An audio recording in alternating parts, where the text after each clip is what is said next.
many pastors do you know that have ended up in divorce's door only to be able to talk about it later to help others heal? Today's guests are Bishop Ronald and Robbin Hardy.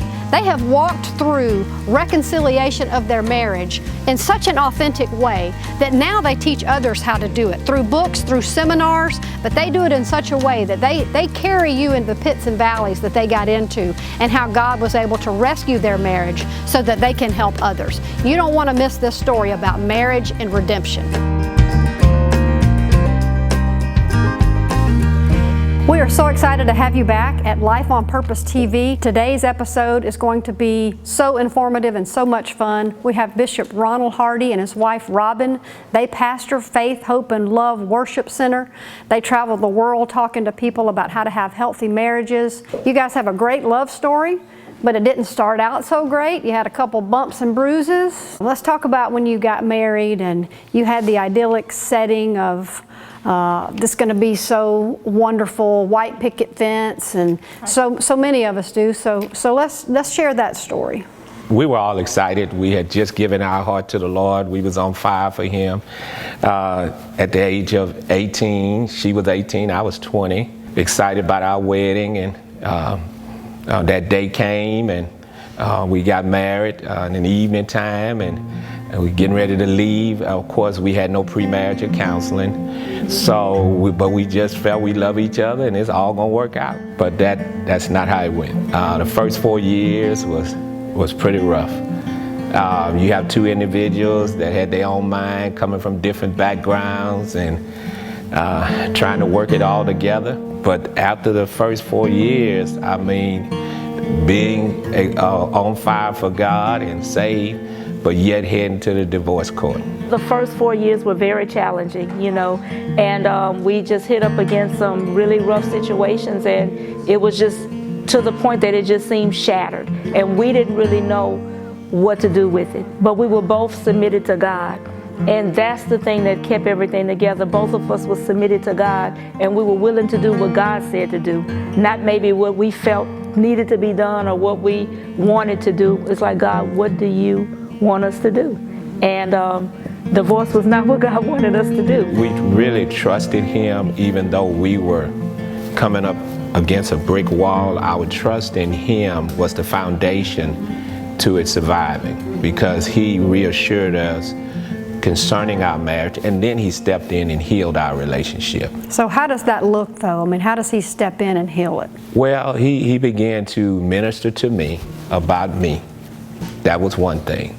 And He ministered to her about her. So it wasn't like ministering to one about the other. He began to show me me. In your heart. In my heart. And I realized what role I had in it. And I think she realized what role she had in it. And from there, He was able to step in and just heal our marriage. And then from there, He gave us an assignment. He said, I want you all to not go out and heal marriages. So how do you begin to take those foundations and live them, but yet come up with things that you can teach to others? Because marriage can be difficult. And how do you help other people that find themselves in something similar to your situation? Well, what we did, when we started doing seminars, and we would have a specific theme to the seminar. It might be The Two Shall Become One, A Love Like This, which is the title of our book. But we were very transparent. We didn't try to hide anything. So I guess people realize, okay, if they went through these things and were able to overcome it, then we can do the same. We was very transparent about our experiences, where our marriage was, how the Lord stepped in and healed it, what were the key things we had to do, you know, and what were the things happening prior to. So it was those type of things. We were very transparent. When we host retreats, even now, we're very transparent. How did adding 4 children, that's a lot, how did adding 4 children to the household dynamic over the years, I mean, that changes each time. So how does that affect those lessons? Because it changes with each child. That was also very challenging. You know, even from the onset of the situations that kind of pulled us apart, you know, my husband was very sincere about God, and he would come in from work and he would go straight into prayer, and then he would go into studying the Word. And what he didn't realize, there was some neglect on this side. And because there was some neglect, then it gave me idle time. And I didn't do some of the right things with the idle time. It pulled me away from the Lord, and I call it like this. I was like really backslidden in the church. I was going to church, but my heart was away. I felt lonely, and so it took me into some things. So the restoration process began. We did what, you know, then now that he come the children. And then that could be challenging. And the challenging part with the children was because we both grew up differently. And so now you know, when you grow up differently now, and you know, you have those two histories coming together. Right, and that's when we came forth, even with the workshops of the two becoming one, because we teach people how to blend. We talk about forgiveness. We talk about, even in marriages, even when there's been violations, we tell people how you handle that, you know. So there's a lot of things, and like you said, we're just transparent. And so the children really added a whole nother dimension to it, and it was because we were raised differently. Right. Would you agree that one of the big problems in marriage is, you talk about authenticity, but the ability to communicate effectively? Right. How do you teach people to give their feelings a voice, but to not be overshadowed by them? If you're dealing with a situation in your relationship, don't take it personal. So it may be, I gave an illustration, say something happened with the money.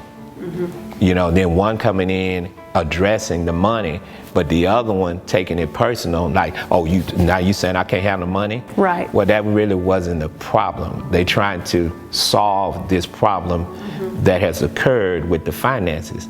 So you have to learn not to take it personal. Another thing I gave is you have to be able to hear each other.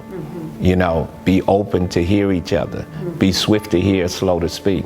So each person have to have that opportunity to freely express themselves.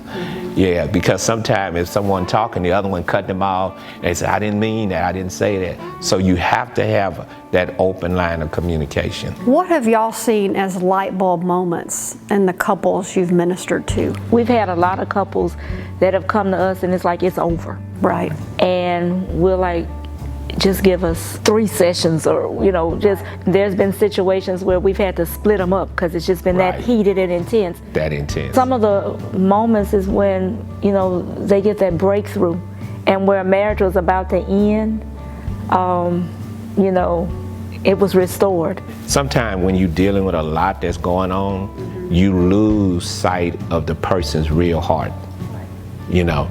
And so we are able to, in our time and in the sessions, they get a chance, wow, I didn't really know you felt like that. And so they begin to discover each other's heart again. So now you realize it's just a situation at hand, but in their heart, they really love each other. And so I think that's one of the light bulbs. When it goes off, they realize, okay, you do love me. Well, and I know there's no easy answer, but if someone were watching this episode and their marriage is really struggling, maybe it's a 1, maybe it's a 10, what's one thing they can do to soften the relationships so that they can come together? You want to answer that? Or? You can answer. Well, I feel like they have to take time with each other. Shut off everything that's going on in their lives. Get away and just sit down and talk to each other without any outside interference. Because sometimes outside things are coming in, and they don't have a chance to really look each other in their eyes and take time and just talk about themselves. So that's good. See, sometimes you have to break away and focus on your marriage, because life can get very busy and each person can be in the flow of that. And when you realize that something is going on, you need to stop and take the time. And that's very important. Stop and take the time. And most times both people really want it. They just don't really know what to do or know how. Or know that it's possible. Sometimes there's a lot of misperception. And when he's saying sometimes you're misperceiving the other person's heart. And when they're able to look, they're able to see, wow, You know, this is where we are, or this is how the other one. And one of the things that I also share in our marriage things, it's not okay if one person is all right and the other. In other words, sometimes in a marriage, both people are fulfilled, and that's what you want, and that's great. Sometimes in a marriage, only one is fulfilled. That's not good. And then there's sometimes in a marriage, neither one, and that's really not good. That's right. So. That's right. Your purpose has evolved over the period of, I mean, you're pastors, and you haven't had a perfect life, and I think people need to know that. So you've been at divorce's door, you've attempted suicide.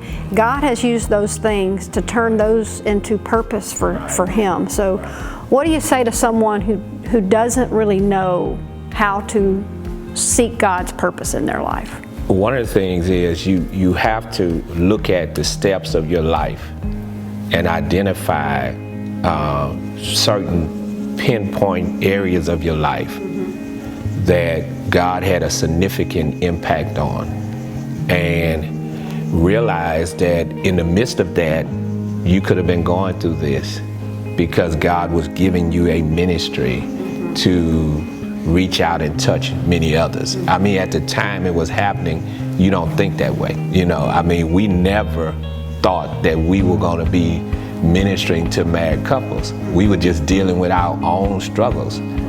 But from that, God gave us a ministry to go out and touch others. Just focus on what has been going on in your life.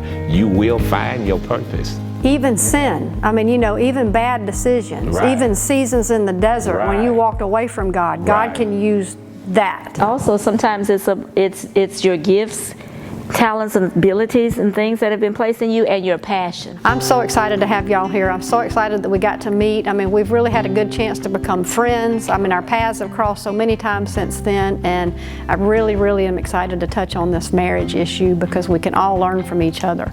So I'm so glad y'all are here, and I'm so glad we've gotten to know each other, and I know we'll cross paths again soon. Would you like to help the Hardys' ministry of helping other marriages find reconciliation like they did? They have 2 books they use and teach in seminars across the country. If you go to LifeOnPurpose.tv and purchase their books, you are putting them in ministry to go in the ranks and help other marriages find hope.